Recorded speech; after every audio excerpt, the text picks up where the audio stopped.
The house where I lived in as a child was pretty small. It was a little ranch-style house in the far ends of the suburbs. The people who lived near us were mostly older people or seniors who wanted to get away from the big bustling city. I hated the size of my house. I wanted an upstairs really bad for some reason. I wanted the high windows and the carpeted stairs that I would bounce up and down every morning and every night. The only thing I liked about my house was our backyard. It was big and spacious. Me and my sister would romp around and pretend we were elves or something. Where the backyard ended, the woods began, and by God was it beautiful. There was a small little pathway leading into the forest, and I would stare at it all the time through my bedroom window. It was angelic in the winter, and radiant in the summertime. My mom once decided to take a look through the forest when I was 7 and my sister was 10, and employed us kids to be her backup. We put on our sneakers, pulled our socks over the bottoms of long pants to avoid ticks, and headed out. We talked about the different plants we saw, till my sister pointed out something hidden behind a few bushes. It was a little shed, broken, decrepit, and overrun with vegetation. My mom didn't want us to go near it. Apparently there were several nails in the door and they looked rusted. She told us that we shouldn't really touch the shed because it looked like it was going to collapse and we might scare the critters inside. Me and my sister promised that we would never go near the thing, and that was that. That night, my sister asked me if there were baby foxes in the shed. I gasped loudly at the thought. Me and my sister didn't have cable TV, so we would sometimes watch documentaries that would appear when we clicked through the channels. We both realized that we had to go check out the shed and pet the fox babies. We were dumb kids. We thought baby foxes would be just like puppies. We asked our mom the next day if we could play in the woods and she said yes. She must have forgotten about the shed because she didn't warn us not to touch it. Me and my sister looked at each other knowingly. Bingo. We pulled our sneakers on and went into the woods, pretending that we were the wilderness explorers we constantly saw in the documentaries. My sister was obsessed with animals. She loved them to death. She had a million stuffed animals and wasn't afraid of anything she saw. Whether it be bugs, spiders, snakes, mice, she approached them without a lick of fear. My mom would oftentimes call her over to catch a spider with a cup, and my sister became the animal whisperer in our family.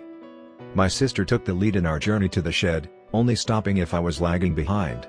It took us a while to remember where the shed was before I spotted it. My sister jumped with joy and immediately raced over to it, beckoning me to hurry up and get over there. I think I ran too fast because in the next second, I lost my balance and found my face planted in the ground, my chin against a big rock. I quickly got up and brushed myself off before my sister shrieked. "What?" I asked, looking at her. My heart was pounding really loud. I was filled with adrenaline from my fall. "Your face!" she screamed. I touched my chin with my hand to find it covered in blood. Immediately the adrenaline began to wear off and the pain began to set in. I realized I gashed a huge chunk out of the bottom of my face when I fell on that rock. "Oh!" I murmured. I would have been screaming and crying more, but I was more confused than anything. My sister grabbed my hand and raced back to the house. I had to run twice as fast to keep up with her. She told me not to touch it and I felt the blood begin to trickle down my neck and onto my shirt.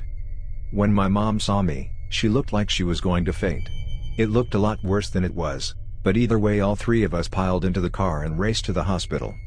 I didn't need stitches, but the doctor patched me up and told me to not pick at the scar, otherwise it might get infected.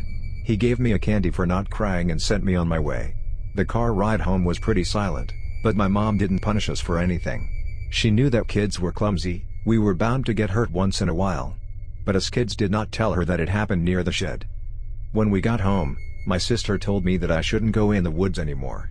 She said that if anybody was going into the woods, it would be her by herself. "I heard fox babies in there," she whined as I stared flabbergasted. "I don't want you to slow me down and make me look after you if you fall. What if the foxes ran away?" I was more angry at that than anything, and I cried and yelled at how unfair she was being. I refused to talk to her throughout the whole day. When she came to wish me a good night, I grumpily refused to respond, as a kid would do. That night, I couldn't sleep. My chin was hurting and itching at the same time, and I couldn't scratch it.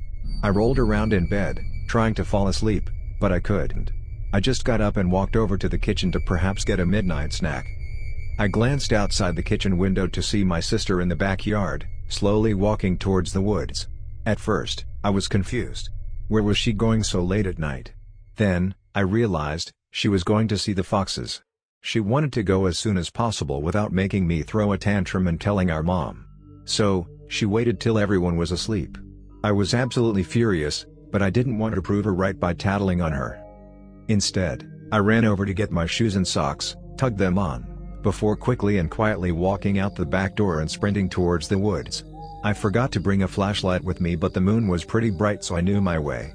I made sure to not step on crunchy leaves as I tried to catch up with my sister. It was much harder to see where the shed was in the nighttime, but I managed to find it once again behind the bushes. I was even more careful not to trip again as I slowly crept my way to the shed, and saw that the old door was slightly ajar. My sister must have already been inside. I grabbed the door carefully, my hand barely missing a rusted nail as I opened it. A loud groan echoed throughout the woods, and I knew that my sister must have heard that. My thoughts all escaped me when I saw what was inside the shed. There was nothing. Instead, there was a massive hole that took up nearly the entire floor of the shed, and it was way too dark for me to see how deep it was. All I knew was that it was too big, and I didn't want to fall in it. "Hello?" I called out, glancing at the pit. I could barely tell what was around it. I didn't dare step too close. I was too much of a coward compared to my sister. A fleeting thought passed me by that my sister must have fell in the hole, but I looked at the dirt floor and saw shoe prints coming in and leading out of the shed that weren't mine. I assumed she must have went back home. I shrugged everything off and closed the shed door behind me and made my journey back to the house. She would explain herself in the morning. My mom shook me up really early the next day, asking me if I'd seen my sister anywhere. I was groggy and confused, of course, but I said I didn't know where she was. I was still a bit too scared to admit that I went into the shed, since my mom would get mad at me. That fear shaped into a different horror when me and my mom ripped apart the house to find my sister. She was nowhere to be found. I finally told my mom about the shed after a few hours of searching, and she lost her cool. She yelled at me for about a minute, but I didn't cry. I was still too scared about where my sister went. We both decided to go to the shed again that day, but my mom didn't let me go inside. I was waiting outside for barely 5 seconds when I heard her scream, and I burst through the shed door. We both stared in horror at what was at the other side of the pit. My sister's sneakers, neatly put together and the laces tied all up. I repeatedly told my mom that I saw her shoe marks lead out of the shed, but my mom didn't believe me. Instead, she grabbed me and dragged me back to the house to call the police.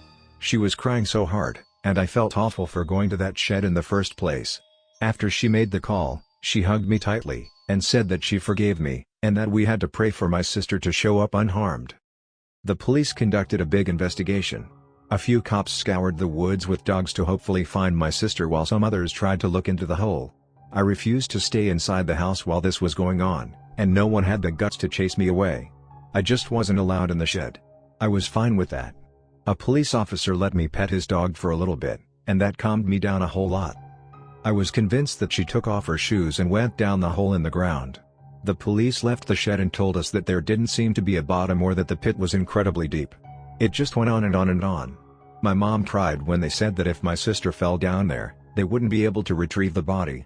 They forgot to remove me from earshot when they said that. Me and my mom began to trudge back to the house, utterly broken, when we heard a yell from another one of the officers far in the woods. My sister didn't fall down that hole. I wriggled out of my mother's arms when they said they found her. I just ran and ran, till I finally caught a glimpse of her. Back in ancient times, a form of execution was quartering. That was when a person's limbs were tied to 4 different horses, and someone would smack each horse, causing them to run in different directions. Snap! As it would go. My sister was found just like that. The mangled remains of her arms and legs were nailed to different parts of several trees, and her jaw had been torn clean off. The first thing I noticed about her was that her eyes were wide open. Completely open, like someone stitched them open. The strangest thing about her, however, was the large bites that had been taken out of her torso. They were so massive that I could see her broken ribs protruding through. My ears were hearing static till my mom let out the most blood-curdling scream I've ever heard in my life. A cop had finally reached me and covered my eyes with a hand. The police watched our house for a while to make sure that nothing would come through and hurt me and my mom. I didn't step outside the house at all, and neither did my mom. We were terrified and broken inside. I wasn't able to sleep for the next few nights. Seeing her mutilated beyond belief messed me and my mom up. I doubt we're still over, some odd 30 years later. I remember after we found her body, I just repeated the night that I went after her in my memory, when I saw the hole, when I saw the footsteps leading out of the shed. I swore on my life that they were footprints left by shoes, but her shoes were still inside the shed. Besides, there was no room for her to shimmy around the shed and put her shoes on the other side of the pit, which meant that she jumped the length, and that was impossible for a 10-year-old like her. I was right behind her and there was only one set of footprints going in that weren't my own, with one pair of footprints leaving. The problem was that I just couldn't remember if both pairs were the same size. What if they weren't? Did those prints lead out of the hole? Did something come out of the supposed bottomless pit in that shed? Was it still out there? We're moving away to a new house. It had an upstairs and everything, all I ever would have dreamed of. But I couldn't make myself excited. Something came out of the pit in that shed, and it had strung my sister up, and had been eating her alive. I don't know if it is still out there. I pray that it's not.